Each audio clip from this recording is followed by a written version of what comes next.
Next question देखें।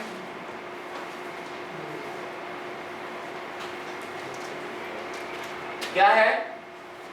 sin x cos x, again लिखा हुआ है differentiate the following with respect to x। इसका मतलब जो x है वो यहाँ पे वेरिएबल होगा, अगर x के अलावा कुछ और होता तो वो एज कांस्टेंट ट्रीट होता। यहीं पर एक एग्जांपल हम लोग डिस्कस करना चाहेंगे। सबसे पहली बात sin x cos x, पहला पार्ट मैंने लिया d over dx sin x cos x, plus के साइन से यहाँ पे सेपरेट हो रहा है, इसका मतलब दो टर्म है तो मैंने दोनों टर्म ये लिख लिया अलग। ठीक है, sin x का डिफरेंशिएशन cos x होता है, cos x का डिफरेंशिएशन माइनस sin x होता है। कुछ भी नहीं करना पड़ा, जो फॉर्मूले हम लोगों को दे रखे हैं टेबल से हमने सीधे सीधे फॉर्मूले यूज किए हैं, कुछ भी नया नहीं किया। फॉर्मूले हमें लर्न करने ही होंगे, बहुत ज्यादा नहीं, 6-7 फॉर्मूले डिफरेंशिएशन के और 6-7 फॉर्मूले इंटीग्रेशन के। ठीक है, आगे बढ़े। Okay, then after sin x e to power x, differentiation की बात हम लोग कर रहे हैं। d over dx sin x e to power x, दो टर्म है यहाँ, पहला टर्म sin x, दूसरा e to power x, ex नहीं e टू पावर x। ठीक, e क्या है यहाँ पे? एक्सपोनेंशियल। फॉर्मूला sin का हमारा cos x होता है, e टू पावर x का हम डिफरेंशिएशन करते हैं तो e टू पावर x ही आता है। Have a doubt? यहीं से जरा एक बार समझने की कोशिश करेंगे। अगर मैं लिखता है इसको d over dx sin theta, what will happen? Never, x and theta is there, दोनों अलग अलग हैं, यानी कि ये वेरिएबल नहीं है, ये वेरिएबल नहीं है तो जीरो कांस्टेंट हो गया। हाँ, अगर मैं इसको लिखता d over d theta sin theta, then I will write here cos theta. Have a doubt? Okay.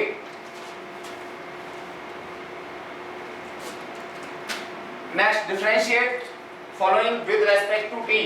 अब इस क्वेश्चन में क्या हुआ, हमारा जो वेरिएबल है वो t हो गया, अब x नहीं रहा, क्या हो गया? t हो गया। तो t के लिए हम लोगों को काम करना होगा sin t स्क्वायर, एक ही टर्म है sin t स्क्वायर, तो एज ए होल मैं क्या करता हूं, t स्क्वायर को एक चीज मानता हूं और sin का डिफरेंशिएशन करता हूं तो ये आ जाता है cos t square. Have you doubt? अब चूंकि t जो है अगेन मेरा t के रेस्पेक्ट में डिफरेंशिएट हो रहा है, तो वही फॉर्मूला जो हमारे पास x टू पावर n था हम लोग इसमें यूज करेंगे, और t स्क्वायर का क्या हो जाएगा? 2t 2 minus 1। Got it? ये कितना हो गया? 2t1 या 2t, तो देखिए ये 2t आ गया हमारा आगे और cos t स्क्वायर। समझ आ गई बात? नहीं आई? कोई बात नहीं, फिर समझाते हैं। sin t स्क्वायर, और हम किसके रेस्पेक्ट में कर रहे हैं? t के रेस्पेक्ट में। sin के साथ में t स्क्वायर आ रहा है, t आ रहा है, t क्यूब आ रहा है, डजंट मैटर, t तो आ रहा है ना, t आ रहा है तो ये पूरा का पूरा क्या है? वेरिएबल है। जब ये वेरिएबल है तो मैंने इसको क्या लिख दिया? cos t square as it is. लेकिन यहाँ पे अकेला t होता तब तो हमारा कुछ आगे लिखने की जरूरत नहीं थी, हमारे पास है क्या? t स्क्वायर, तो फर्दर हम t स्क्वायर को डिफरेंशिएट करेंगे with respect to t। t square को डिफरेंशिएट करेंगे तो t स्क्वायर को डिफरेंशिएशन का जो हमारा फॉर्मूला है वो ये रहा, इसको मैंने अलग से करके दिखाया है। जो नई पावर, पुरानी पावर थी वो आगे आ गई, t नई पावर एक कम करके, नहीं आई बात समझ में? आ गई? नहीं आई? क्लियर है? सर अगर sin t क्यूब अगर करके दिखाते हैं, d sin t cube over dt, पहली बार मैं इसको करूंगा तो ये आ जाएगा cos t क्यूब, बाद में बचेगा मेरे पास dt क्यूब ओवर dt। दोबारा इसलिए लिखते हैं कि यहाँ पे वेरिएबल है और ये अपनी पावर रख रहा है, इसका मतलब अपनी इसकी वैल्यू है। ठीक है, दोबारा इसलिए लिखते हैं, अगर यहाँ t ना होता कुछ और होता तो हम सिर्फ एक बार करके काम खत्म कर देते।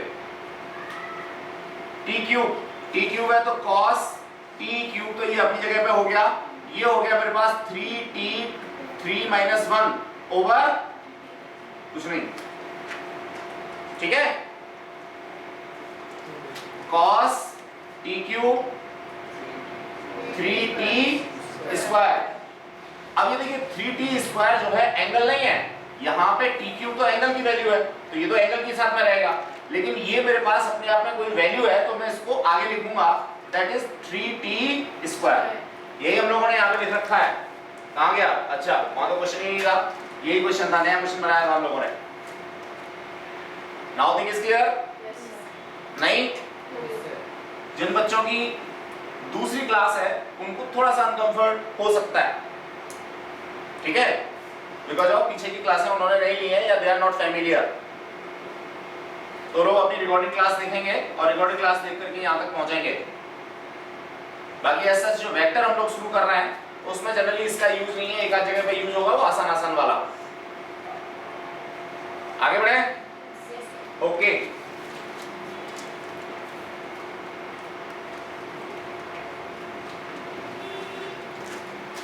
नेक्स्ट है हमारा e to power sin t, e to power sin t ईयर 1। अब अगर इसको मैं टाइम के t के रेस्पेक्ट में डिफरेंशिएट करता हूं तो e to power sin t का सीधा सीधा हो गया e to power sin t, जैसे अभी ex का ex था, लेकिन चूंकि यहाँ sin t यानी इसके अंदर फर्दर t आ रहा है, तो मुझे क्या करना होगा, एक बार इसका डिफरेंशिएशन और करना होगा sin t का। sin t का डिफरेंशिएशन करूंगा तो क्या होगा, cos t। तो मेरे को फाइनल आंसर मिल गया e to the power sin t multiplied by cos t।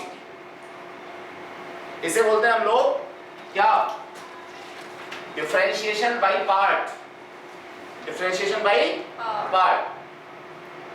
तो जो पुराना हमारा डिफरेंशिएशन था उससे थोड़ा सा डिफर है, परेशान होने की जरूरत नहीं है।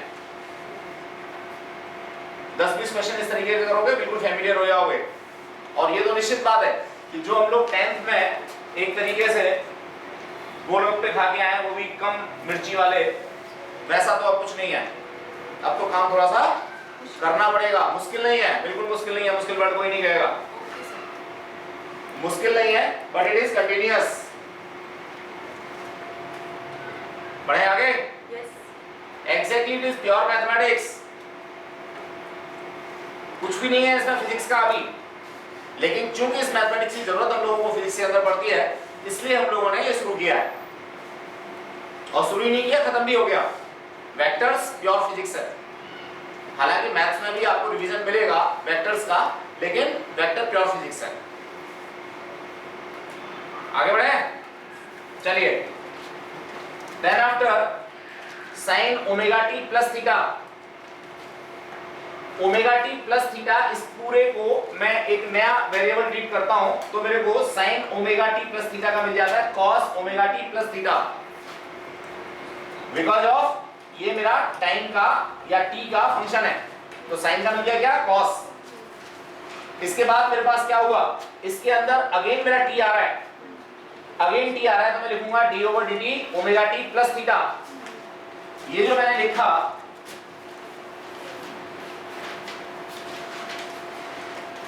क्या लिखा, d over dt omega t plus theta. इसको फर्दर दो पार्ट में करूंगा, d over dt omega t plus d over dt theta. Exactly, theta is not varying with what, t, it means it is constant or it is zero। यहां अगर मैं बात करता हूं तो क्या हो जाएगा, ओमेगा dt ओवर dt। इसे क्या लिख सकता हूं, omega t to power 1 minus 1 1, that is omega.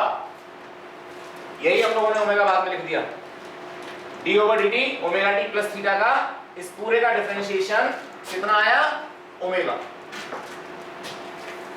Got it? कोई जल्दी नहीं है, आराम से देखिए, जब तक समझ नहीं आता तब तक आगे मत बढ़िए, बिना समझे बिल्कुल आगे नहीं बढ़ना।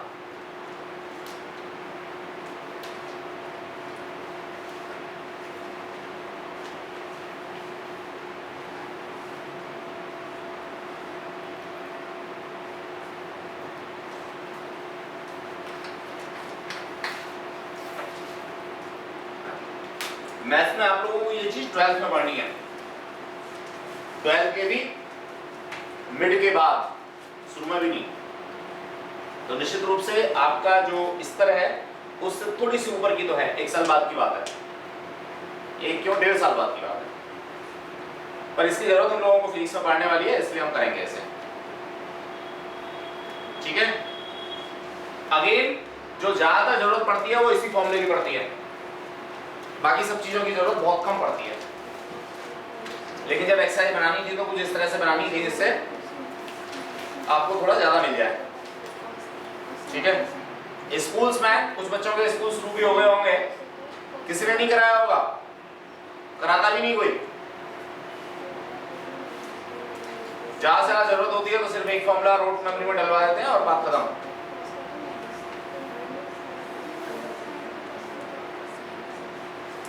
टेबल आपके पास में है, साइन का कॉस होता है, ठीक, और कॉस का माइनस साइन होता है, इसमें कंफ्यूज होने की जरूरत नहीं है। आगे बढ़े, चलिए। देन आफ्टर प्रॉब्लम नंबर 11, मैं तो ये कहूंगा कि इसको आप छोड़ ही दें, आपके में है ही नहीं, अच्छी बात है, एडिशनल भी रखा है, जरूरत भी नहीं है, अभी थोड़ा सा कॉम्प्लिकेटेड है। हालांकि ये फॉर्मूला हमने उसमें मेंशन किया हुआ है, जिस फॉर्मूले के बेसिस पर इसको किया है वो फॉर्मूला हमने मेंशन किया हुआ है, तो अभी आप इसको छोड़ सकते हैं। फिजिक्स में इसकी ओवरऑल अगर हम लोग देखें तो कॉम्पिटिटिव एग्जाम्स के लिए एक जगह जरूरत पड़ती है, सीबीएसई में कहीं जरूरत नहीं पड़ेगी इस फॉर्मूले की, कॉम्पिटिटिव एग्जाम में जरूरत पड़ती है एक जगह, एक डेरिवेशन है, उस डेरिवेशन में आता है ये। यूनिट नंबर 5 में, 11th की यूनिट नंबर 5 में, ठीक है ना, कॉम्पिटिटिव एग्जाम्स के लिए। हेलो, हाँ जी बेटा, क्या नंबर डायल किया है?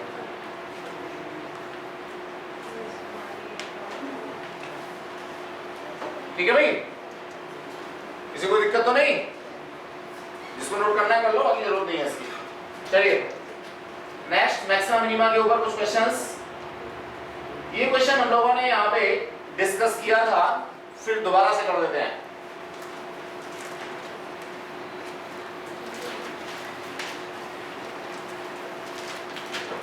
देखिए, स्पेशली वो स्टूडेंट्स जिन्होंने बाद में ज्वाइन किया है, जो ये क्लास नहीं ले पाए थे।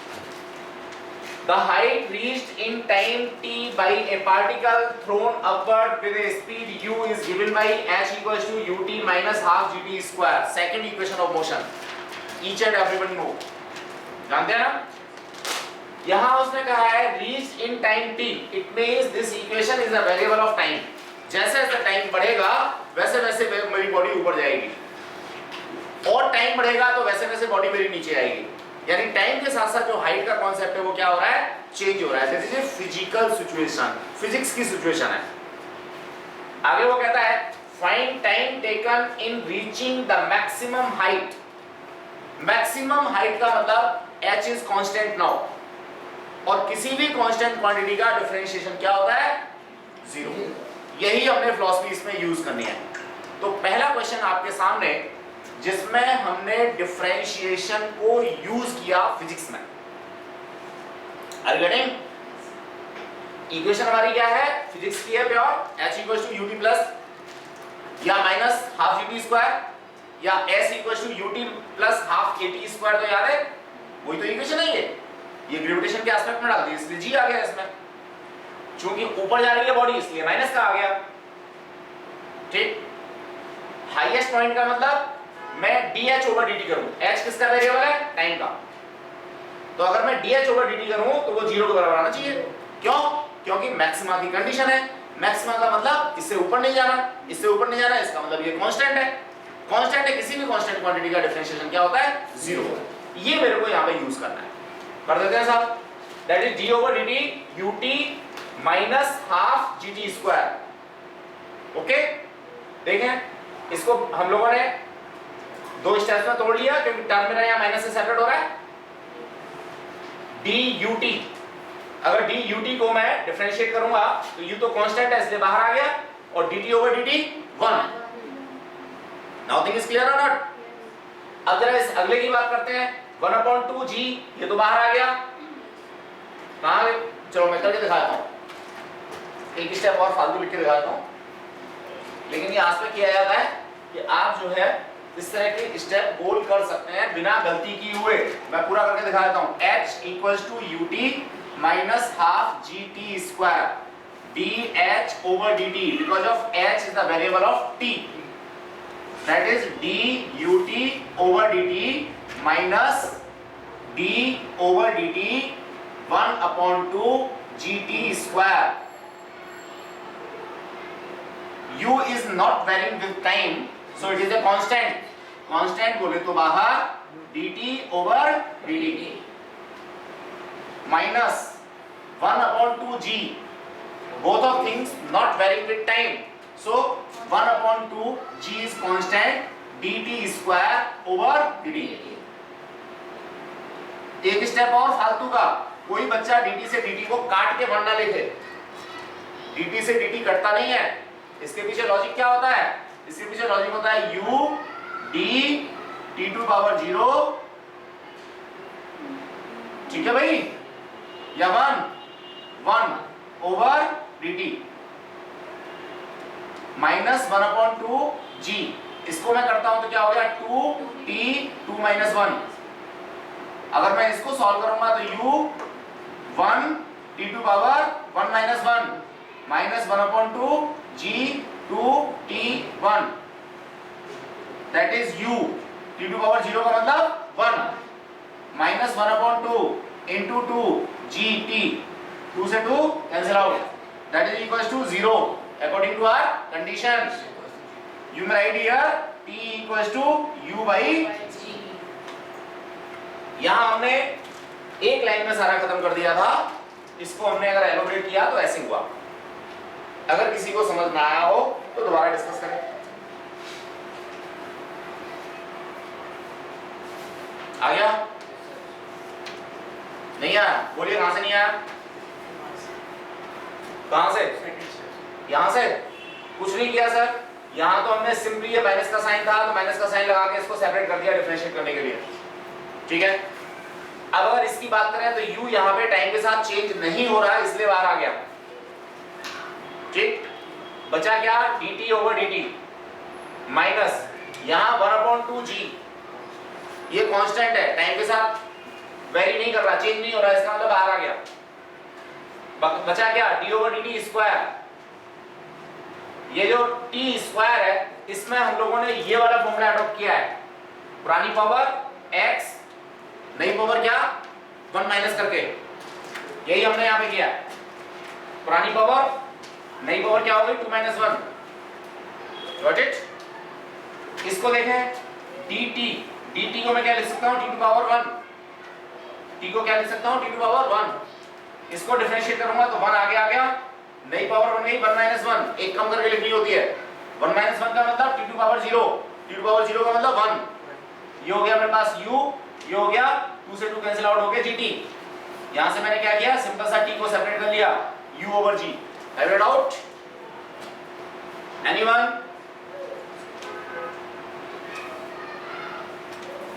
आगे बढ़े, ओके। जिनको नोट करना है वो लोग अपने असाइनमेंट में नोट कर लेंगे। प्रॉब्लम नंबर 13 है आपके यहाँ, होगी। A metal ring is being heated so that at any instant of time t in second, its area is given by, area दे रखा है 3t square plus t by 3 plus 2। ये metre square जो है इसकी क्या है, यूनिट है, तो मीटर स्क्वायर को आप लोग इससे अलग ही रखेंगे। मीटर स्क्वायर क्या है, एरिया की यूनिट, तो इसको आप अलग रखिए। किसी भी यूनिट का डिफरेंशिएशन नहीं होता, ना इंटीग्रेशन होता यूनिट का, क्वांटिटी का इंटीग्रेशन होता है, क्वांटिटी का ही डिफरेंशिएशन होता है। समझ आ गई बात? ओके, ये हटा दूं।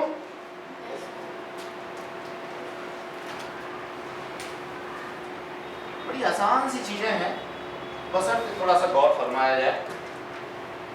मुश्किल है। चलो आगे क्या कहता है, what will be the rate of increase of area at t equals to 10? rate of increase of area, इसका मतलब क्या है? rate of increase of area का मतलब मेरे को निकालना है dA over dt। आपने जब एक्सीलरेशन लिखा था तो आपने लिखा था rate of change of velocity. क्या लिखा था? Rate of change of velocity. तो change of velocity rate of, यही तो लिखा था, बोलो। मैं भी यही कह रहा हूं, what will be the rate of increase of area? It means dA over dt। Have it out? It means area is changing with respect to t। Area मेरा चेंज हो रहा है किसके रेस्पेक्ट में? t के रेस्पेक्ट में। Got it? चलिए देखें, मैंने यहां से निकाला dA over dt, ये पूरी इक्वेशन यहां पे डालूंगा। देखो इसको मैंने डिफरेंशिएट किया, डिफरेंशिएट करके दिखाया था यहां अलग से। dA over dt equals to d3t square over dt plus t by 3 है, dt by 3 over dt plus d2 over dt। तीन टर्म हो गए, प्लस के साइन से पहला, प्लस के साइन से दूसरा, तीसरा। अब जरा इसकी बात करें, 3 is constant, dt2 over dt plus 1/3 constant t by 3 है ना, that is dt over dt plus it is constant, so the differentiation of constant quantity is 0। got it? यहां देखें 3, इसको मैं करूंगा तो 2t 2 - 1, वही एक फॉर्मूला एडॉप्ट किया है मैंने, कोई नया फॉर्मूला एडॉप्ट नहीं किया। समझ में आ गई बात? Good. Plus 1/3 dt over dt 1, it may be written as 6t plus 1/3, that is what? dA over dt। वो आगे क्या कहता है? आगे कहता है at t equals to 10 second. इसका मतलब जो मेरा रिजल्ट आ रहा है उसमें मैं t की जगह पे क्या रख दूं? 10 रख दूं। t की जगह पे क्या रख दूं? 10 रख दो। that is equals to 6 10 plus 1/3। कितना हो गया?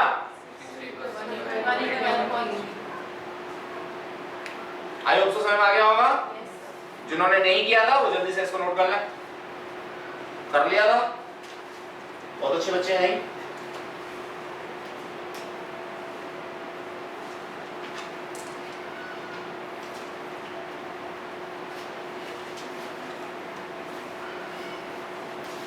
आगे बढ़े,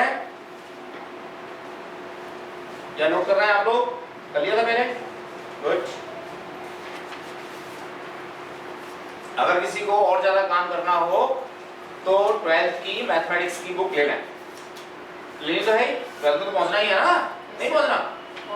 exactly it is indicated. 9 10 indicated है, 11 12 इंडिकेटेड है।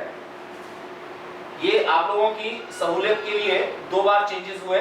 पहला चेंज ये हुआ कि 9th का एग्जाम 9th में, 10th का एग्जाम 10th में।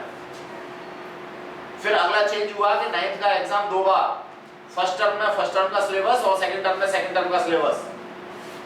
ये नो डाउट आप लोगों के लिए बड़ा खतरनाक। जब हम पढ़ते थे तो 10th में जो एग्जाम होता था उसमें 9th और 10th दोनों का कंटेंट आता था। ऐसे जब हम लोग 12th का एग्जाम दिए थे तो 12th के एग्जाम में 11th और 12th दोनों का कंटेंट आता था। नहीं समझे? तो कंपैरेटिवली थोड़ा सा मुश्किल था। क्यों मुश्किल था? क्योंकि सिलेबस बहुत ज्यादा हो जाता था, उसको हमें तैयार करना होता था। और ज्यादा सिलेबस को रोट मेमोरी यानी रटने के बेसिस पे तैयार नहीं किया जा सकता। या तो फेल हो जाएगा बच्चा, या तो उसको तरीके से पढ़ेगा। आप लोगों के समय में क्या हुआ कि फर्स्ट टर्म में फर्स्ट टर्म का सिलेबस आ गया, नहीं समझ में आया, रटके भी चले गए 20 क्वेश्चन, तो आ गया 10 CGPA 9 CGPA। नहीं समझे? अगर आप लोगों का एक कंसोलिडेटेड एग्जाम अब ले लिया जाए जिसमें 9th और 10th दोनों का एक साथ क्या दिया जाए, सिलेबस दिया जाए, तो आपका क्या CGPA ये आएगा ये आप लोग स्वयं समझ सकते हैं। यही रीजन है कि जब हमारे समय में किसी की फर्स्ट डिवीजन यानी 60% मार्क्स आ जाते थे तो ये समझते थे बच्चा बहुत होशियार है, उनमें से हम भी एक थे 60% से ऊपर लाए थे। स्कॉलर रहे हैं 60% से नीचे जाती हमारी स्कॉलरशिप छिन जाती, डर था स्कॉलरशिप चली जाएगी, पैसे मिलेगी गवर्नमेंट का, मैं तो पढ़ते थे 60% से ऊपर ले आए स्कॉलरशिप लगातार मिल गई, कंडीशन थी उसमें। ऐसे 12th में भी यही कंडीशन थी कि अगर 60% से नीचे आया तो स्कॉलरशिप गई, पढ़ते थे। आप लोगों को डर है? नहीं है? चलो अपने आप से बना लो IIT में सिलेक्शन लेना है। बढ़े आगे, चलिए next question, the radius of air bubble. ये भी नो डाउट हमारा यूज है डिफरेंशिएशन का फिजिक्स में। क्वेश्चन सब लोगों ने पढ़ तो लिया ही होगा, नहीं पढ़ा? The radius of an air bubble is increasing at the rate of 1/2 centimeter per second। यानी यहां उसने पहले एक तरीके से रिजल्ट दे दिया कि जो रेडियस है यानी dr/dt कितना है 1/2 सेंटीमीटर पर second. Determine the rate of increase of its volume when the radius is 1 centimetre. Volume में चेंज पता करना है, तो सबसे पहले हमें ये पता होना चाहिए कि वॉल्यूम और रेडियस के बीच में क्या रिलेशनशिप है। V = 4/3 πr3 किसी भी स्फीयर का वॉल्यूम होता है। अब तो यहाँ फॉर्मूले में भी दे रखा है, आपने रिवाइज कर लिया होगा, कर लिया ना? Good. Differentiating both side with respect to time. क्यों किया ऐसा हमने? इसलिए किया कि मुझे dr/dt दे रखा है, यहाँ अगर मैं इसको डिफरेंशिएट करूंगा तो मुझे dv/dt भी मिल जाएगा और dr/dt भी मिल जाएगा, दोनों मिल जाएंगे। डाला हमने dv/dt, इधर d/dt 4/3 πr3, 4/3 π is constant with respect to time, बोलो यस सर। इट मींस ये हमारा बाहर आ गया 4/3 π। जो r3 था उसमें वही आसान वाला फॉर्मूला लगाया x⁴n वाला, कितना हो गया 3r²।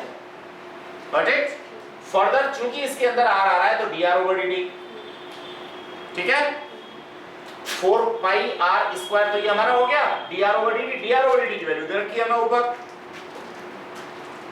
dr/dt की वैल्यू हम लोगों को दे रखी है और r की वैल्यू 1 सेंटीमीटर, तो यहाँ पे r की वैल्यू 1 सेंटीमीटर डालो और dr/dt की वैल्यू 1/2 डालो।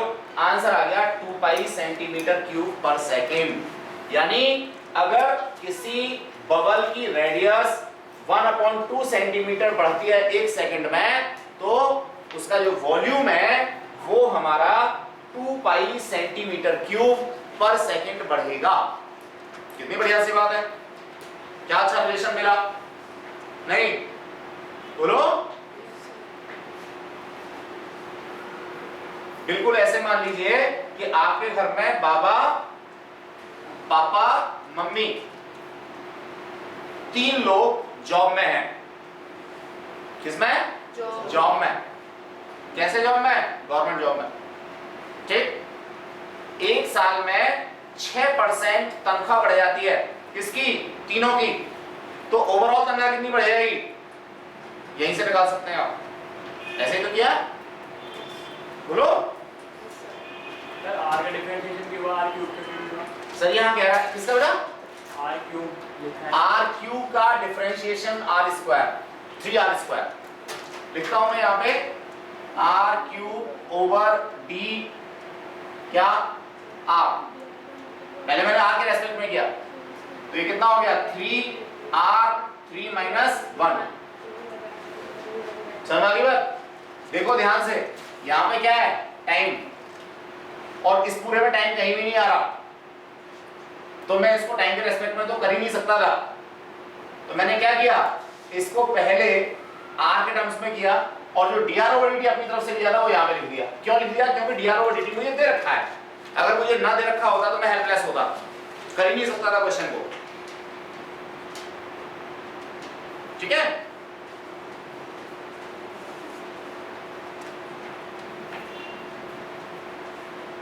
जो नए स्टूडेंट्स हैं, they are advised to submit their fee and took their backup classes.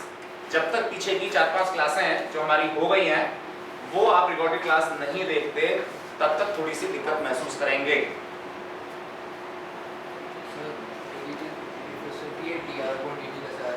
dr/dt कैसे आया? एग्जैक्टली वी एज्यूम्ड हियर, यहां पे देखो मैंने dv/dt लिखा है लेकिन इस पूरे में कहीं भी t नहीं है, तो मैंने क्या किया, dr/dt अपनी तरफ से दे दिया, यानी r को टाइम के रेस्पेक्ट में डिफरेंशिएट किया। क्यों किया? क्योंकि मेरे को dr/dt दे रखा है। सबसे पहले मैंने यही बात समझाई थी कि rate of change of radius, इसका मतलब dr/dt, मुझे क्या दे रखा है, dr/dt दे रखा है, इसलिए मैंने इसको एक बार पहले r के टर्म्स में डिफरेंशिएट किया, फिर r को टाइम के रेस्पेक्ट में डिफरेंशिएट कर दिया। नहीं समझे? पहले मैंने r को टाइम के रेस्पेक्ट में डिफरेंशिएट किया, फिर मैंने क्या कर दिया, r को डिफरेंशिएट कर दिया। कोई नहीं, इसके लिए एक छोटा सा फॉर्मूला हमने लिखा था, मैं यहां पे लिखता हूं, dr ओवर चलो dt, ठीक है। अब अगर मैं इसको dr³ over dr into dr over dt लिख देता हूं, किसी को ऐतराज है? बोलो। जी बोलो बोलो। सर कहीं नीचे एक फॉर्मूला था ना, वो इस वाले फॉर्म में जो हम यूज करते हैं उसके नीचे वो वाला लगा? नहीं, यहां तक मैंने कुछ नहीं किया, यहां तक सिर्फ dr से एक बार डिवाइड किया, एक बार मल्टीप्लाई किया, वैल्यू यही है। अब आप ये कह सकते हैं कि मेरे को क्या सपना आ रहा था कि भाई मैं dr से इसको डिवाइड करूं, मल्टीप्लाई करूं? हाँ, सपना ही आ गया था। कहां सपना आ गया था? यहां सपना आ गया था, क्योंकि मेरे को dr/dt दे रखा है, तो मेरा कहीं ना कहीं यूज हो जाएगा, तो मैंने dr से एक बार डिवाइड किया, एक बार मल्टीप्लाई कर दिया। dr/dt की वैल्यू तो पूरी मुझे दे रखी है, ये 1/2, और यहां मेरे को फायदा पड़ गया। क्या फायदा पड़ गया? कि मैं अब इस r³ को with respect to r differentiate कर सकता हूं, जो कि मेरा 3r² आता है। ऐसा फॉर्मूला हमने वहां पे आके लिख रखा है, और ये समझाया अभी था बोर्ड पे, याद आ गया? ठीक, इसको देसी भाषा में कहते हैं जुगाड़, ठीक, या differentiation by taking some assumptions. नहीं, अरे भाई कई बार स्कूल जाते हो और टाई का क्या पीछे वाला हुक टूट जाता है, क्या करते हो? जुगाड़ करते नहीं करते? उसमें स्टेपल लगाते हो या गांठ बांधते हो। कई बार आते आते मान लीजिए आपका बैग फट गया, जुगाड़ करते तो नहीं करते? यहाँ की दिक्कत आ रही भाई, ये भी तो प्रैक्टिकल सिचुएशन ही है। ये कौन सी हमने बना के रखी है? हमने तो आपको एग्जाम्पल भी बढ़िया दिया कि पापा, दादा और मम्मी तीनों जॉब में, और तीनों की सैलरी 6% बढ़ गई साल में, तो ओवरऑल कितनी बढ़ गई, किस रेट से बढ़ रही है? बोलो। सेम कॉन्सेप्ट इज देयर कि भाई ये मान लीजिए मेरे पास में पानी का एक टब है और इसमें यहां पे एयर बबल है। अब जब ये एयर बबल ऊपर उठता है तो हर एक सेकंड में, मान लो यहां पहुंच गया 1 सेकंड में, तो इसकी रेडियस जो है वो 1/2 सेंटीमीटर पर सेकंड बढ़ रही है। ये तो करा है, ठीक। तो इसके वॉल्यूम में कितना चेंज आएगा ये पूछा है उसने। रेडियस तो 1/2 सेंटीमीटर पर सेकंड बढ़ रही है, लेकिन इसका वॉल्यूम कितना पर सेकंड बढ़ेगा वही लगा दो। कितना सुंदर सा एप्लीकेशन है डिफरेंशिएशन का, किसमें? फिजिक्स में। और एक मजेदार बात करूं, डिफरेंशिएशन में जो भी 1.5-2 महीने लगाते हो ना आप मैथ्स में, इसके अलावा कहीं यूज भी नहीं है, फिजिक्स में ही यूज आता है। जो डिफरेंशिएशन इंटीग्रेशन आप लोग मैथ्स में पढ़ोगे 12th में, वो फिजिक्स में ही यूज आएगा 12th के बाद। लेकिन शुरुआत यहीं से हो जाती है, तो हमारी एक मजबूरी होती है कि फिजिक्स पढ़ाने से पहले ये कुछ छोटी छोटी सी चीजें आपको समझा दें। नहीं समझे? अब जो बच्चे लेट ज्वाइन करेंगे उनका एक तरीके से ये निकल गया, तो उनको फिर थोड़ा आगे दिक्कत आएगी, उनको आगे बैठना पड़ेगा। नहीं समझे? आप लोग तब तक यूज्ड टू हो जाएंगे, नहीं समझे? भाई किसी शादी वाले घर में अगर एक दिन पहले पहुंच जाओ तो सब पता होता है ना, कहाँ कौन सी चीज रखी है, कौन सा रिश्तेदार कहाँ से आया है। और अगर बिल्कुल एट द टाइम पहुंचोगे तो किसी बारे में पता ही नहीं लगेगा कौन कहाँ क्या कैसे। इसलिए हमेशा थोड़ा पहले पहुंचना चाहिए, कहाँ? शादी या फंक्शन वाले घर में, जिससे पता लग जाए कि मिठाई कहाँ रखी है और दावत कहाँ होने वाली है ना? या स्टॉल कौन सा कहाँ लगेगा। एकदम से भीड़ में अंदर घुसोगे पता ही लगेगा गोलगप्पे कहाँ है, काफी देर तो ढूंढना पड़ेगा। और पहले पहुंच जाओगे भीड़ भाड़ होगी नहीं, गोलगप्पे का स्टॉल सबसे पहले दिख जाएगा ना? नहीं, यही तो कर रहे हैं हम। चलिए आगे बढ़ते हैं।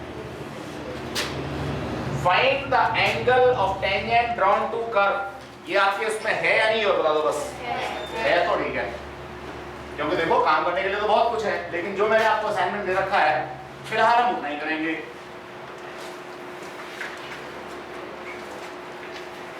चलिए देखिए, टेंजेंट का मतलब क्या होता है। मान लीजिए ये एक्स एक्सिस है, ये वाई एक्सिस है, और ये मेरे पास कर्व है। इस कर्व में मेरे को टेंजेंट पता करनी है, ये पता करना है, इसका स्लोप पता करना है। तो स्लोप कैसे पता करते हैं?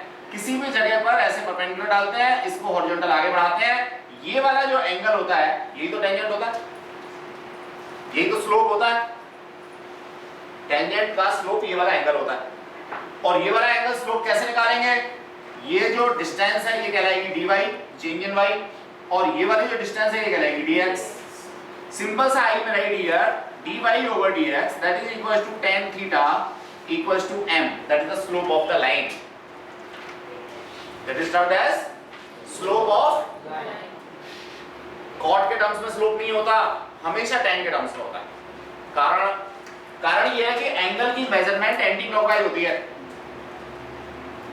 तो आप x एक्सिस से y की तरफ ही तो बढ़ोगे एंटी क्लॉकवाइज, और आपने कॉट ले लिया तो फिर आप उल्टे आओगे। तो एंगल मेजरमेंट उल्टी थोड़ी होती है, हमेशा एंटी क्लॉकवाइज होती है। ये बात तो बताई थी ना बस। तो अब देखो क्वेश्चन हमारा था क्या? Find the angle of tangent drawn to curve. ये जो कर्व है, ये वाला जो कर्व है, इसकी इक्वेशन ये दे रखी है एक्स स्क्वायर के टर्म्स में। तो इसी तरह का कर्व आएगा। ग्राफिकल रिप्रेजेंटेशन सारा मैं समझा चुका हूं आपको, तो सारी चीजें आपस में इंटरलिंक भी हैं, ये भी आप देख रहे होंगे। जो मैंने ग्राफिकल रिप्रेजेंटेशन आपको समझाया उसी के ऊपर क्वेश्चन हमें मिल रहा है। y equals to x square terms में हमारी इक्वेशन मिल रही है, तो कर्व हमारा इसी तरह का कुछ होगा। अब इस कर्व का क्या पता करना है? क्या पता करना है? एंगल पता करना है। एंगल कैसे पता लगेगा? dy over dx से।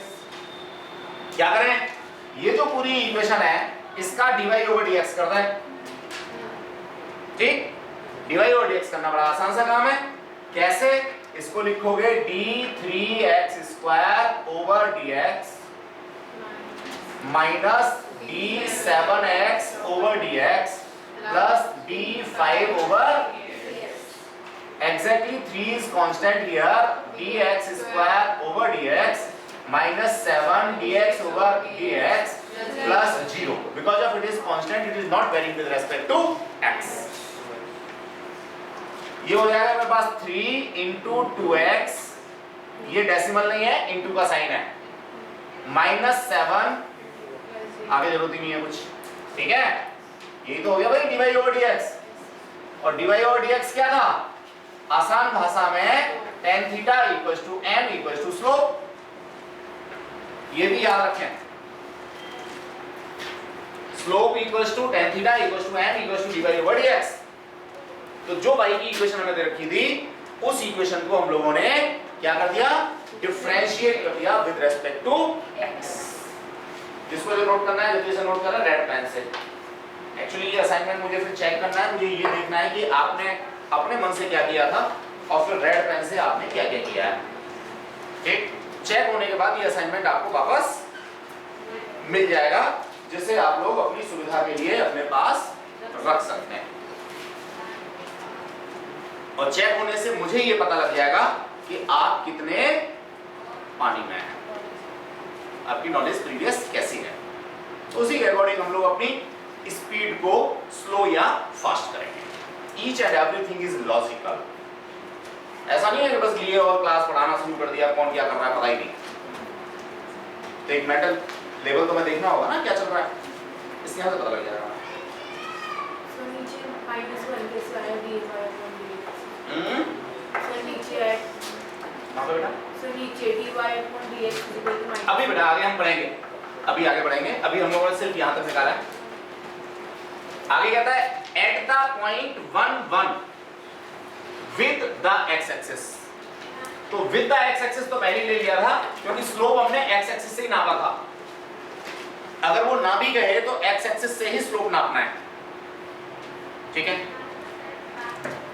At the point 1 1, at the point का मतलब क्या है कि ये जो ग्राफ है मेरा, ये पूरा जो ग्राफ है इसमें मैंने अपनी मर्जी से यहां पे स्लोप निकाला, लेकिन उसने मुझे दिया है कहां निकालना है, मुझे निकालना है इसी पॉइंट पे जिसके कोऑर्डिनेट्स 1 1 है।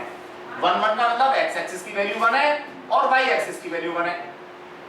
तो जो मेरा स्लोप आया क्या आया 6x - 7, इसमें मैं x की वैल्यू क्या डालूंगा 1। x की वैल्यू जैसे ही 1 डालूंगा मैं तो ये मेरे को मिल जाएगा कितना 6 मल्टीप्लाइड बाई 1 - 7 इक्वल्स टू -1। तो ये tan थीटा मेरे को मिल गया माइनस का 1 और tan थीटा -1 का मतलब होता है 135 डिग्री। ठीक है, क्या होता है 135 डिग्री। अभी थोड़ी सी बात और भी करेंगे।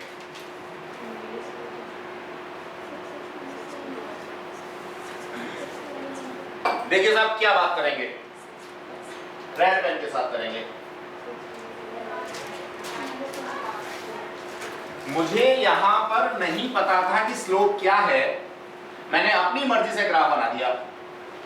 अगर इस स्लोप को मैं देखूं तो ये अप्रोक्सीमेटली 45 डिग्री है। क्वेश्चन की बात नहीं कर रहा मैं, इस स्लोप की बात कर रहा हूं। लेकिन जब मैंने इसको कैलकुलेट किया तो ये एंगल कितना आया 135। इसका मतलब ये ग्राफ ऐसा नहीं है। कैसा है? एक ऐसा ग्राफ है जिसमें एंगल कितना होना चाहिए 135 का, यानी ये ऐसा ग्राफ है।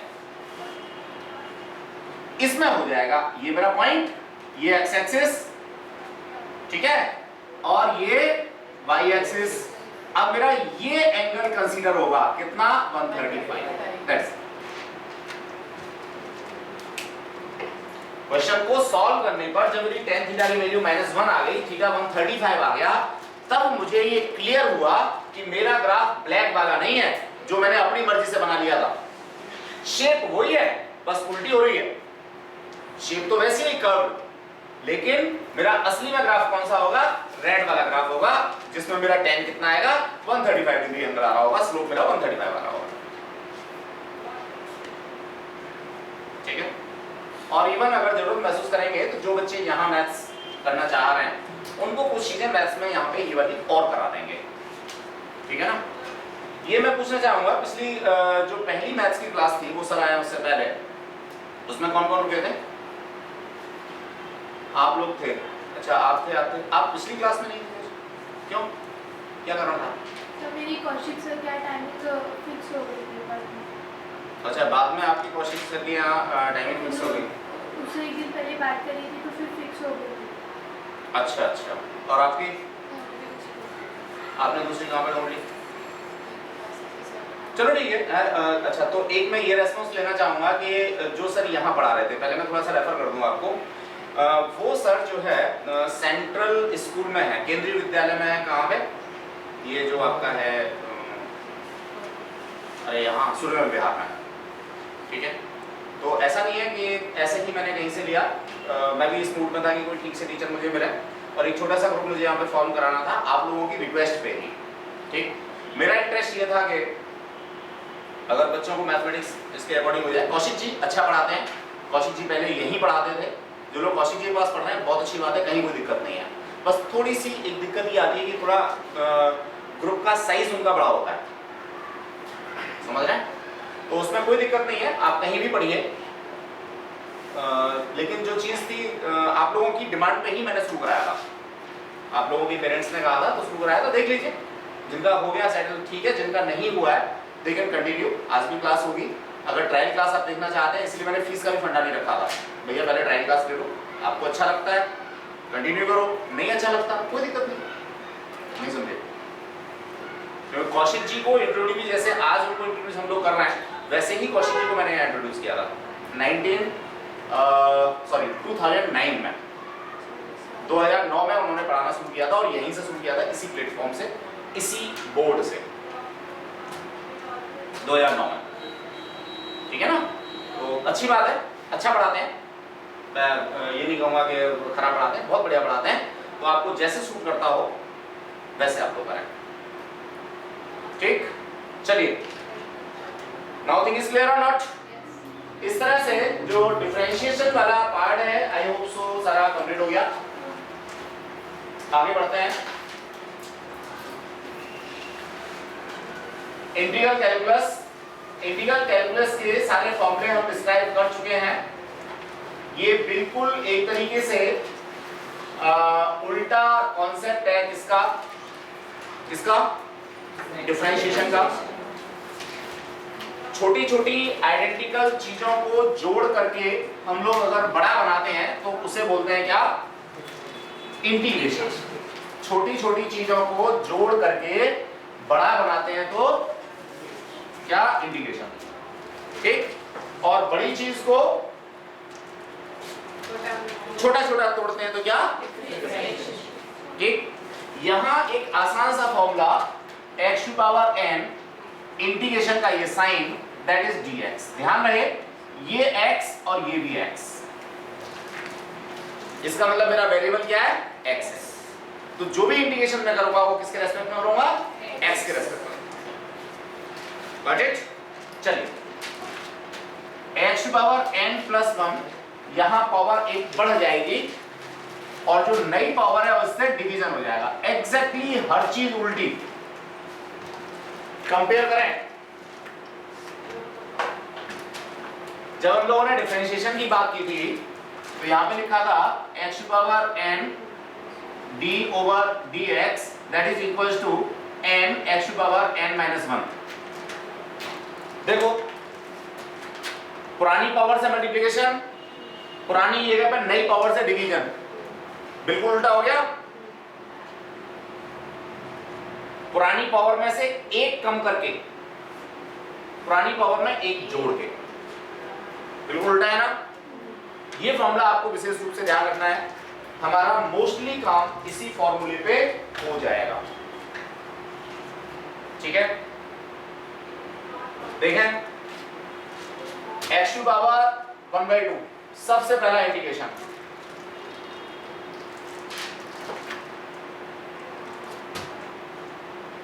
क्या हो गया साहब, x to power 1/2 plus 1 over 1/2 plus 1, वही फॉर्मूला अडॉप्ट किया मैंने। n की वैल्यू 1/2 है, बस इतनी सी बात है।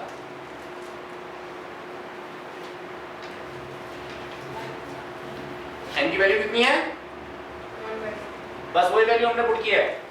क्या हो गया, अब 1/2 को 1 के साथ में जोड़ने में दिक्कत है तो निश्चित सी बात है कि थोड़ा सा सफर करना पड़ेगा। यहां पे भी ये 3/2, 2 मेरा थर्ड प्लेस पे जा रहा है, इसलिए कहां पहुंच जाएगा, ऊपर, that is 2/3 x to power 3/2, that is your answer, यही आ रहा है।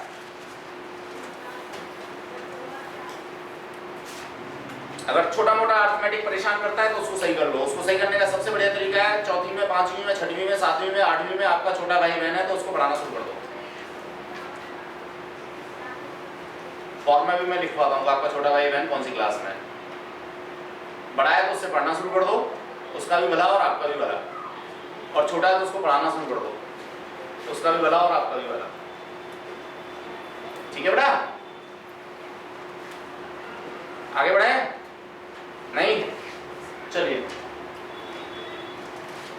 ये हटा दूं, cot स्क्वायर x, थोड़ी सी परेशानी।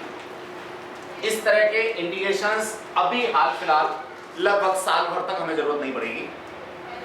ठीक है, साल भर का मतलब 12 महीने होते हैं, बहुत कुछ होता है, लेकिन फिर भी यहां दे रखे हैं तो थोड़ा सा एक्सप्लेन करना चाहेंगे, जिससे आपको पूरी फिल्म का ट्रेलर मिल जाएगा 11वीं और 12वीं में करना क्या क्या है। ठीक है, cot स्क्वायर x dx इसका कोई डायरेक्ट फॉर्मूला मेरी जो इंटीग्रेशन के फॉर्मूले वाली टेबल थी उसमें नहीं दे रखा, क्योंकि होता नहीं है। तो मैं क्या करता हूं, इसको चेंज करता हूं cot स्क्वायर x को। एक आइडेंटिटी में पढ़ता हूं cosec स्क्वायर x माइनस 1, ये आइडेंटिटी मैं पढ़ता हूं। अब cosec स्क्वायर x का डायरेक्ट इंटीग्रेशन मेरे पास टेबल में दे रखा है।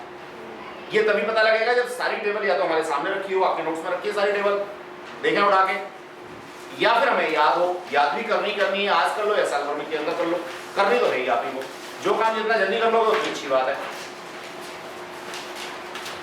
cosec स्क्वायर x माइनस 1, यहाँ पे माइनस का साइन आ रहा है, इसका मतलब यहाँ से टर्म मेरा डिफर हो गया, तो दो टर्म में मैं इसको ब्रेक करूंगा, cosec square theta minus dx, 1 into dx यानी dx, चाहो यहाँ पे 1 लिख लो, क्या फर्क पड़ता है, ठीक है। cosec स्क्वायर dx का इंटीग्रेशन जो होता है वो होता है माइनस का cot x। ये जो फॉर्मूले हमने दे रखे हैं उससे सीधे सीधे पिक किया है, कुछ नहीं किया इसमें। और ये जो 1 dx है इसको जरा समझ लेते हैं। 1 को लिख सकता हूं x टू पावर 0, ये हो जाएगा integration x to power 0 dx, ये हो जाएगा x to power 0 plus 1 over 0 plus 1 that is equal to x to power 1 over 1 that is equal to x। इसलिए मैंने 1 dx को x लिख दिया। मैं समझता हूं अभी आपको क्लियर हो गया होगा, कोई दिक्कत नहीं होगी इसमें। अगर अभी भी क्लियर नहीं है तो डिस्कस करें।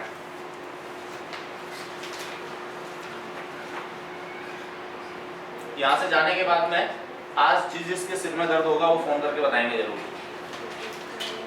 कि सर सिर में दर्द हो गया आज तो, घर जाके बता देना।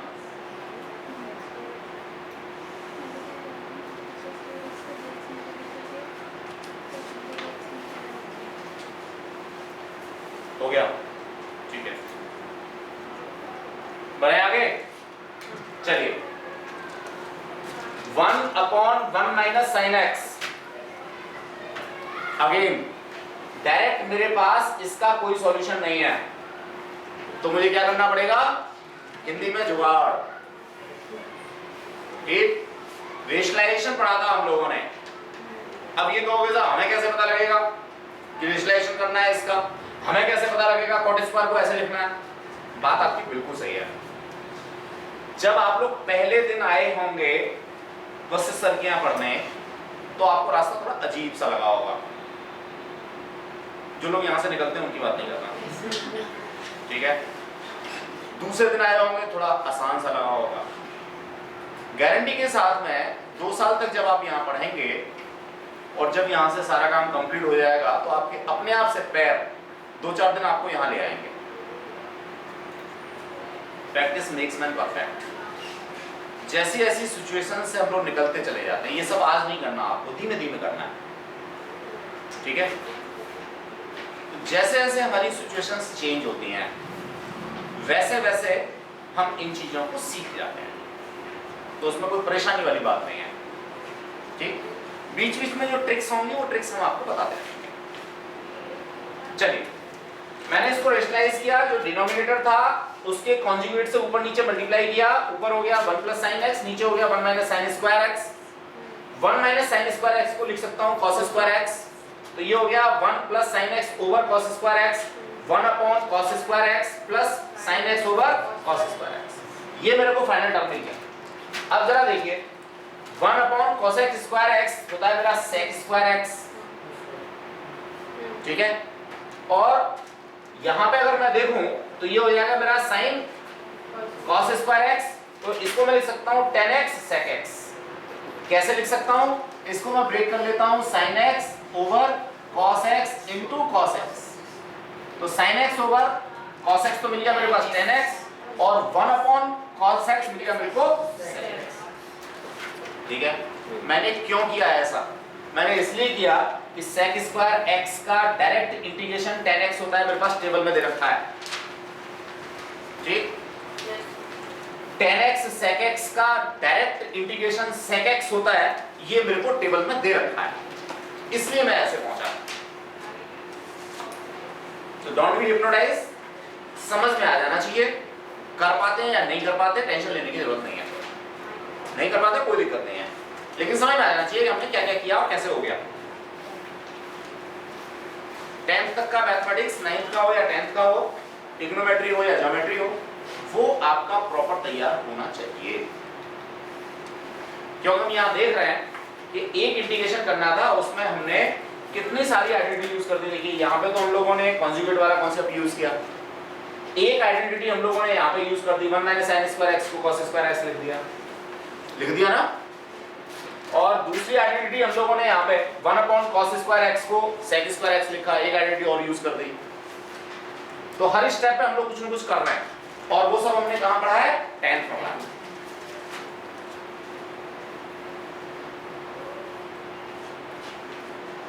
समझ आ गई बात? आगे बढ़े। Definite integrals, with in limit जो इंटीग्रल्स होते हैं वो हमारे डेफिनेट इंटीग्रल्स कहलाते हैं। ये एक क्वेश्चन हम लोगों ने शायद पिछली क्लास में भी आपको करके दिखाया था, फिर दोबारा से एक्सप्लेन करते हैं और अच्छा समझ में आ जाएगा। Practice makes man perfect. एक ही क्वेश्चन को 6 बार आप करेंगे तो आप उस पे महारत हासिल कर लेंगे। एक्सप्लेनेशन देखिए, 2x² + 3x + 5 लिमिट दे रखी है, नीचे इनिशियल ऊपर फाइनल, नीचे इनिशियल ऊपर फाइनल। Got it?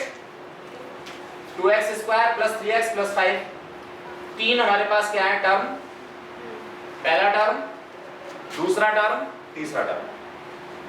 ठीक, एक ही फॉर्मूला लग रहा है, x⁴n dx integration x⁴n + 1/n+1, एक ही फॉर्मूला है हर जगह पे। देखें 2 कांस्टेंट अपनी जगह पे आ गया, x² का हो गया x³/3, लिमिट अपनी जगह पे। Have it out? नहीं? ओके। देन आफ्टर 3x, 3 अपनी जगह पे, x का हो गया x²/2, 5 की जगह पे हो गया 5x। अब लिमिट्स डालनी है तो 2/3 तो बाहर रहेगा, मैं एक स्टेप लिख देता हूं, 2/3 बाहर रहेगा, ये हो जाएगा 6 का क्यूब - 0 का क्यूब प्लस 3 बाहर होगा अपॉन 2 बाहर होगा, 6 का स्क्वायर - 0 का स्क्वायर प्लस 5, और ये हो जाएगा कितना 6 - 0। ये वाली वैल्यू ये है, ये वाली वैल्यू ये है, और ये वाली वैल्यू ये है, और इन सबका सम। तो ये कहलाता है मेरा डेफिनेट इंटीग्रल। ये बात समझ आ गई? क्या टाइम हो गया? चलो अभी हम लोग एक क्वेश्चन और देख सकते हैं, या ना देखें? बोलो जल्दी से बोलो। छोड़ो, अभी अटेंडेंस भी होगी ना, कोई बात नहीं, कोई बात नहीं। आज असाइनमेंट सबमिट ना करें, अगले टर्म पे कर देंगे अटेंडेंस, और अटेंडेंस के बाद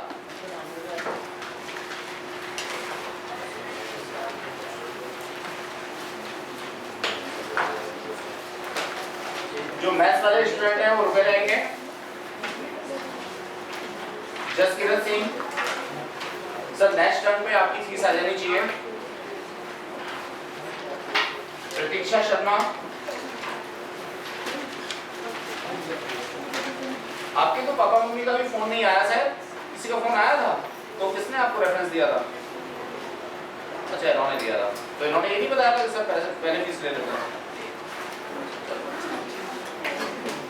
सौम्या जैन, क्या है आपका प्रोनाउंसिएशन नाम का?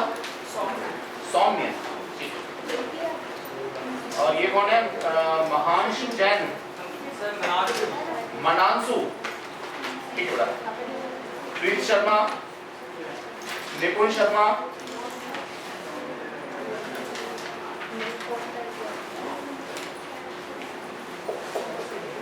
आस्था जैन, आयुषी शर्मा, आस्था जैन।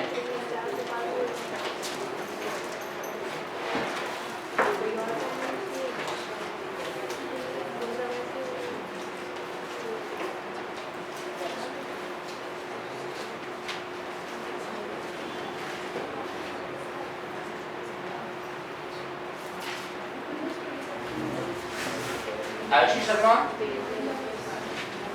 अनुराग सिंह, अवलीन कौर, बट आपको भी सबमिट करनी है नेक्स्ट टर्न पे। भावेश अग्रवाल, चारू गौड़, दीपांशी कंवर, हार्दिक, ईशा गुप्ता, मान्या सिंह, नक्षत्र शर्मा, ऋतिक गोयल, रोहित पांचाल, शिवानी सागर, उत्कर्ष गोयल, ऋषिका मल्होत्रा, कुणाल, एनीबॉडी एल्स जिसका नाम मैंने ना बोला हो? ठीक है, आप लोग जा सकते हैं। रेड पेन छोड़ दीजिएगा।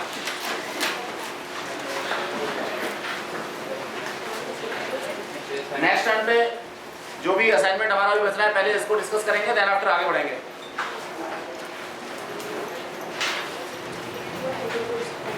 फोटो पेश कर दीजिएगा। जो लोग फोटो लाए हैं वो फोटो भी पेश कर लेंगे।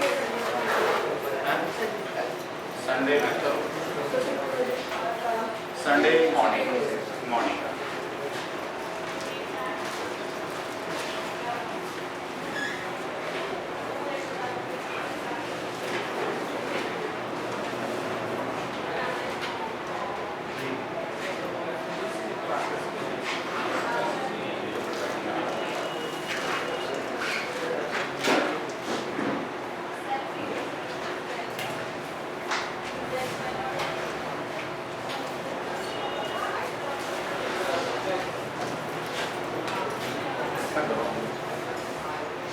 संडे क्लास है है ना? संडे क्लास अभी आज क्या फ्राइडे है ना?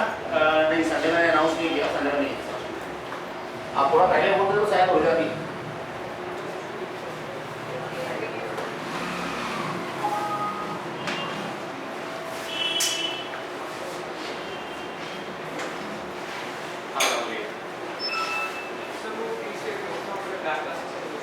हाँ, मैं क्लास के लिए सबमिट करो, टाइम ले लो।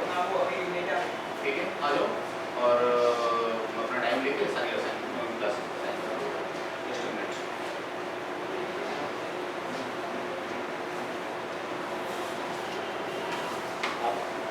अच्छा, इनके साथ हैं आप? अच्छा, क्या कर रहे हैं आप? गुड, फिर तो इनको बड़ी सहूलियत रहेगी। इनको बताते रहिए क्या करना है और क्या नहीं करना है। हाँ जी सर, बिल्कुल। स्पेशली ये बताते रहिए कि क्या नहीं करना है, क्या करना है ये तो मैं बता दूंगा, इसी को मुझे नहीं है। सर आपने केमिस्ट्री के लिए टीचर को किया था ना? हाँ बेटा, थोड़ा कर होगा। सर आप ये यहाँ पे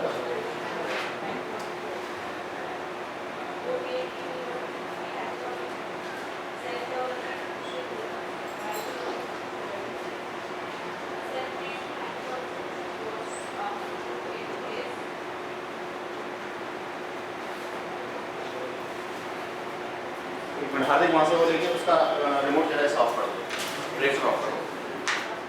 मेरा बैंक किसका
क्वेश्चन नंबर 30 किसी भी पार्ट में कोई प्रॉब्लम?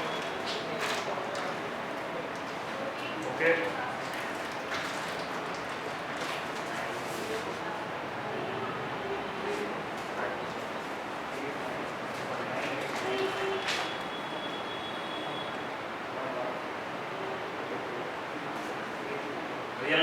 होती है? रियल लाइन नॉर्मल लाइन होती है। नंबर क्लियर नहीं होगा। क्या बोला?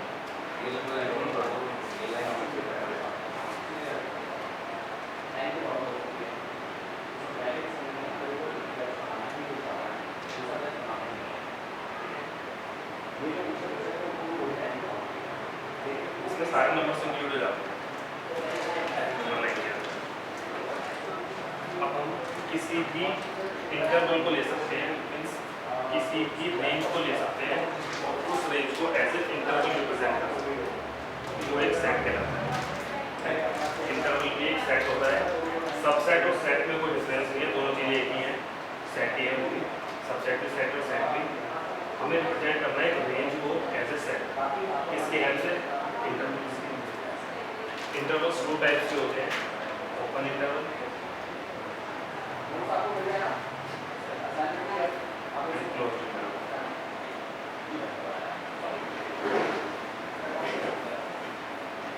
ओपन इंटरवल और क्लोज्ड इंटरवल में डिफरेंस क्या है? फॉर एग्जांपल मैं तुमसे कहता हूँ कि 0 and 1 इसके बीच में कितने नंबर एग्जिस्ट करते हैं, बता सकते हो? Infinite numbers. इनफाइनाइट कैसे एग्जिस्ट करेंगे इन दो नंबर्स के बीच में? दो डिजिट्स हैं तो पॉइंट्स के अंदर वो सारे नंबर्स रियल नंबर होंगे नहीं होंगे। जो इन दोनों नंबर्स के मिड में लाई करेंगे, इन बिटवीन लाई करेंगे, वो सारे रियल नंबर्स होंगे या नहीं? ये मैंने रेंज कहाँ से लिया? इस लाइन से। इस लाइन पर तुमने मेरे को बोला कि सारे नंबर्स कौन से होते हैं? Real numbers. तो अगर हम यहाँ से कोई भी रेंज पिक करते हैं तो उस रेंज के अंदर जितने भी नंबर्स होंगे वो सारे रियल नंबर्स होंगे। रियल नंबर्स कौन से होते हैं तो पता है?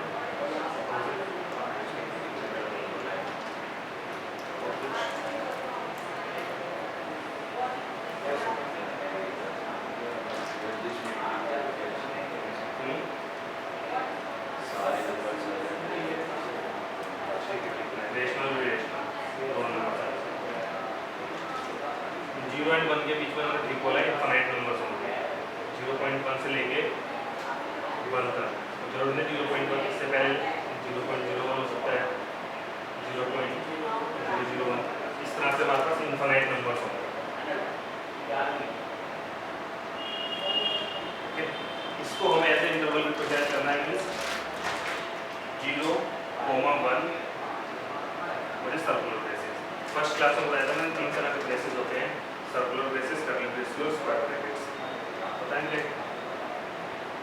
कर्ली ब्रेसेस बोलते हैं, ये square braces, circular, curly and square. Visible है तुम्हारी? ये स्क्वायर ब्रैकेट्स हैं। इंटरवल्स के अंदर जो ब्रेसेस यूज होंगे वो सर्कुलर एंड स्क्वायर वाले यूज होंगे। इस इंटरवल को ओपन इंटरवल बोलते हैं। ये एग्जांपल है ओपन इंटरवल। ओपन इंटरवल का मीनिंग होता है जो पॉइंट्स हम यहाँ पे लेते हैं ये दोनों पॉइंट्स इंक्लूडेड नहीं है। ओके, इस इंटरवल में जितने भी नंबर्स आएंगे वो in between 0 and 1, not 0 and 1। जैसे माइनस का डिफरेंस है। क्लोज इंटरवल के अंदर जब एंड पॉइंट्स इंक्लूड हो जाते हैं तो ये इंटरवल क्लोज हो जाता है। स्क्वायर ब्रैकेट का यूज करते हैं। इसके अंदर अब इसका मीनिंग हम 0 एंड 1 को भी इंक्लूड करते हैं। क्लियर है? क्लोज और सेमी इसमें ओपन में क्या डिफरेंस है? अब नंबर लाइन से कैसे रिप्रेजेंट करेंगे?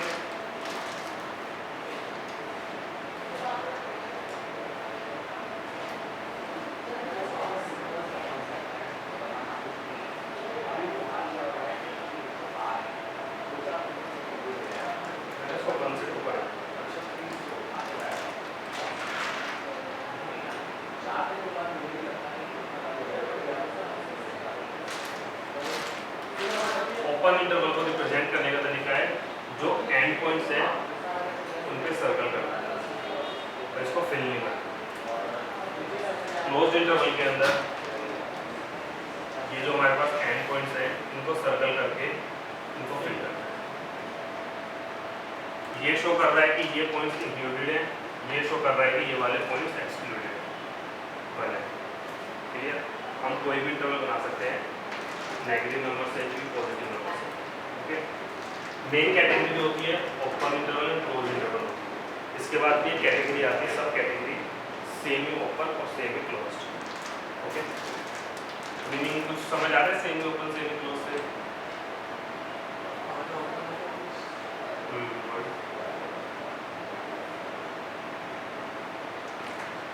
मीन्स अगर मैं इसको इस तरह से लिखूँ, इसका क्या मीनिंग?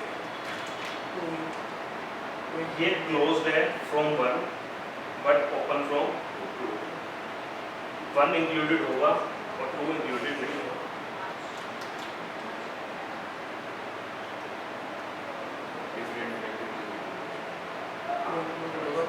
इसका क्या मीनिंग है?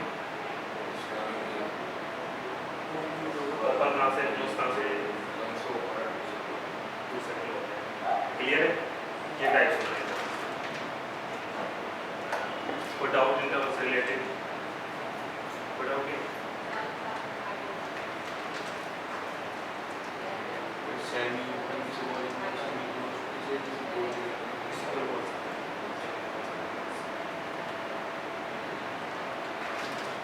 नंबर लाइन पे कैसे रिप्रेजेंट करेंगे इन्हें? जो पॉइंट इंक्लूडेड है, जो एक्सक्लूडेड है,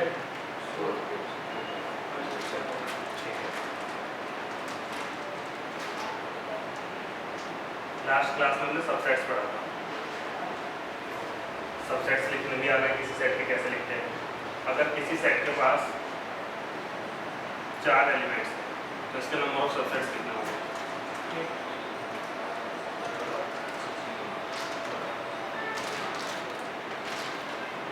एक सेट है ए जिसके नंबर ऑफ एलिमेंट्स 4 है, ए के सबसेट्स कितने होंगे?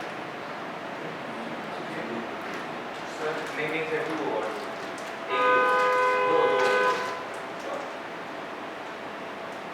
अच्छा, नंबर ऑफ एलिमेंट्स 4 है, 16 नहीं पता। आंसर चेंज क्यों किया था आपने?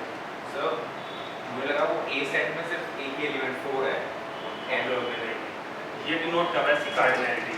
इसको कार्डिनैलिटी भी बोलते हैं, ऑर्डर भी बोलते हैं, नंबर ऑफ एलिमेंट्स भी बोलते हैं। तीनों में से कोई भी टर्म यूज कर सकते हैं। ठीक है, क्लियर करते हैं। अगर हमारे पास ये के सिंगल एलिमेंट है, इसके नंबर ऑफ सबसेट्स कौन कौन से होते हैं? एक तो 5 और एक ये सेट। कितने सेट सबसेट्स आए इसके? तो नंबर ऑफ एलिमेंट्स कितने थे? 1। सर क्या मैंने 5 के साथ 1 लिखा है, ये इसके क्या है सर? इसके सबसेट्स सबसेट है ये दोनों इस सेट के सबसेट्स हैं। ठीक है, क्योंकि सिंगलटन सेट है, सिंगलटन सेट के अंदर 5 और सेल्फ। अब मैंने लिखा है ए 1 कॉमा 2, इसके सबसेट्स कितने होंगे? 4। कैसे बताया तुमने? अभी हमने काउंट नहीं, ये तो लॉजिक गलत है, डबल नहीं हो रहा है। देखो सबसे स्टार्टिंग करते हैं 5 से। 5 सबसे पहले तो 5 लिख दो, उसके बाद उस सेट के हर इंडिविजुअल एलिमेंट को एज ए सेट रिप्रेजेंट कर दो। 5 लिख दिया हमने, जितने भी एलिमेंट्स को उनको इंडिविजुअली रिप्रेजेंट कर दिया।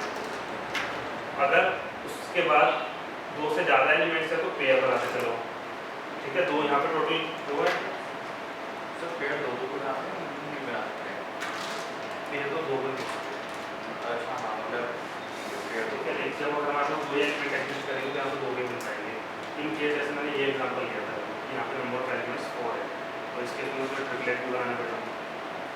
समझे? 3 एलिमेंट्स के, तभी तुम्हारा कैरेक्टर 16 तक पहुँचेगा। ये चीज़ क्लियर हुई? सबसे पहले हमने 5 लिख दिया, single elements as a set, और ये कंप्लीट है। कितने सबसेट्स हो गए? सबसेट्स की डेफिनेशन क्लियर है? बताओ। जो फर्स्ट एलिमेंट के जो फर्स्ट एलिमेंट उसके सारे जो नंबर है वो दूसरे वाले होने चाहिए। सबसेट वो होता है कि जिसके सबसे ज़्यादा इंपॉर्टेंट कंसेप्ट है ये सबसेट्स का। डेफिनेशन का मीनिंग मेरे को वो नहीं चाहिए, रेक्टिफिकेशन। मुझे समझा दो कि सबसेट ये होता है, क्योंकि तुम्हारे माइंड में कंसेप्ट क्लियर है या नहीं है सबसेट का। अब हम सबसेट्स लिखते जा रहे हैं, पर ये लिख कैसे रहे हैं, हम कैसे क्या पा रहे हैं कि मैंने ये लिख दिया कि अब हम कैसे पता कि ये इसका सबसेट है, क्या रीज़न है इसके पीछे, क्या लॉजिक है? सर इसके पीछे दो, ये तो एक के सबसेट तो ये निकल के आ गए, लेकिन हमने पहले क्वेश्चंस किए थे ए एक सेट है उसके अंदर एलिमेंट्स हैं और बी, तो उन दोनों से दो अलग डेफिनेशन भी तो बन सकती है सर। इसकी डेफिनेशन क्या बनाएंगे इसको मुझे पता नहीं, लेकिन सर अगर पहले वाले तरीके से देखा जाए, ये क्वेश्चन तो ये हो गया कि हमें एक सेट गिवन है, उसके हम सबसेट्स फाइंड आउट करते हैं। यस सर, ठीक है, एक क्वेश्चन तुम्हारा ये तुमने पुटअप किया है कि हमारे पास दो सेट्स हैं, हमें वो चेक करना है कि वो एक दूसरे के सबसेट हैं या नहीं है। ठीक है, तो हमें इन दोनों में क्या कंफ्यूजन है? सर कंफ्यूजन नहीं सर, डेफिनेशन दोनों से अलग अलग बन सकती है ना। ओके ओके, सबसेट्स की डेफिनेशन नहीं, आप एक सबसेट की डेफिनेशन दोनों से सेम बनाएगा। यहाँ पे हम नंबर ऑफ सबसेट्स लिख रहे हैं, इसके ये कह सकते हैं सबसेट्स लिख रहे हैं, वहाँ पे हम चेक कर रहे हैं कि किसी पर्टिकुलर कोई सेट क्या इसका सबसेट है। अब फॉर एग्जांपल मैं इसको नाम देता हूँ A1, जैसे for example B, C, D और E। अभी बहुत सारे सेट हो गए मेरे पास, लेकिन अभी हमें एक्चुअल इस टाइम पे सपोज करो कि हमें नहीं पता कि ये सब इसी के सबसेट्स लिखे हैं, अब मैं तुमसे कहता हूँ कि मेरे को एक एक सेट चेक करके बताओ क्या इसका सबसेट है, तो तुम कैसे चेक करोगे, क्या लॉजिक लगाओगे चेक करने के लिए कि क्या ये सब सारे सेट्स इसके सबसेट हैं या नहीं? उनकी सबकी जो वैल्यूज हम ये चेक करेंगे कि इन सेट्स के पास जो भी एलिमेंट्स हैं क्या वो एलिमेंट्स इसमें बिलोंग करते हैं। यहाँ से स्टार्ट करते हैं, 5 के पास कोई एलिमेंट नहीं होगा, इसलिए सबका सबसेट सी सेट, इसमें तो सबसेट है वो, उसके पास कुछ भी नहीं है, नल है, और नल तो यहाँ भी है। ओके, सी के पास कितने एलिमेंट है? 1, और वो कौन सा एलिमेंट है? वो भी 1 है, तो वो यहाँ पे एग्जिस्ट करता है, इसलिए ये सेट सबसेट है। ठीक है, नेक्स्ट डी, कितने एलिमेंट है इसके पास? 8, और वो कौन सा एलिमेंट है? 2, वो यहाँ पे बिलोंग करता है, इसलिए सबसेट है। ई सेट में कितने एलिमेंट है? दोनों हैं वहाँ पे, तो क्या सबसेट होगा इसका? होगा। लेकिन अगर मैं यहाँ पे 3 लिखूँगा, अब बताओ अब क्यों नहीं है? अब ए ई का सबसेट है, तो तुम्हें लॉजिक क्लियर हो गया? जो तुम्हारा कोई डाउट था दोनों डेफिनेशंस में, ठीक है, क्लियर है? इसे यहाँ पे 1 और 2 लिखा था, तो एक और सेट भी कर सकते हैं 2 और 1, जैसे नहीं, order change करके। ऑर्डर मैटर नहीं करता, जैसे एक बार ये लिख दिया तो ऑर्डर इमैटेरियल होता है सेट्स के अंदर, रिपीटेड एलिमेंट्स लिखना या इसको 2 1 लिखना, इस तरह से, क्लियर है?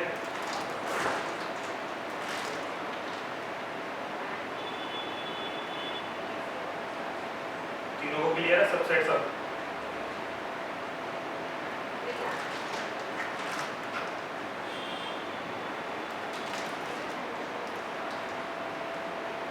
अगर 1 2 3 हमारे पास ये सेट है, इसके नंबर ऑफ सबसेट्स कितने होंगे? 6। क्या लॉजिक लगाया हमने? चलो लिखते हैं, बताओ, स्टार्ट करवाओ। एक तो 5 हो गया, सबसे पहले 5, उसके बाद में आता है सिंगल सिंगल एलिमेंट्स लिखो, 1 2 3 3 एक बार 2 भी नहीं करेंगे, नहीं 5 हो गया, 5 की रिप्रेजेंटेशन। उसके बाद सिंगल एलिमेंट्स लिख दिए, अब पेयर्स बनाओ, 1 2 2 3 1 3, तो वो 1 2 3 पहले पेयर बना रहे हैं, पेयर्स बन गए, अब काउंट करना 8, बट कैसे करें? कौन सा स्किप किया था? फिर तुमने कैसे करा? 2 3 6 एक प्रॉब्लम है यार, फॉर्मूला बताया गया था तुम्हें, 2 raise to power number of elements in this set, ये फॉर्मूला बताया गया। एक के सेट में जितने एलिमेंट्स हैं उन नंबर ऑफ एलिमेंट्स को 2 रेज़ टू पावर करते हैं। 2 रेज़ टू पावर 3 6 भी होता है, 1 होता है, 2 रेज़ टू पावर 4 कितना होता है? जो पावर 16 होता है। इसलिए यहाँ पे क्वेश्चन था कि नंबर ऑफ एलिमेंट्स अगर 4 है तो सबसेट से क्लियर? यहाँ पर कोई डाउट? कोई डाउट नहीं। एक्चुअली कंसेप्ट समझाना था पावर सेट का।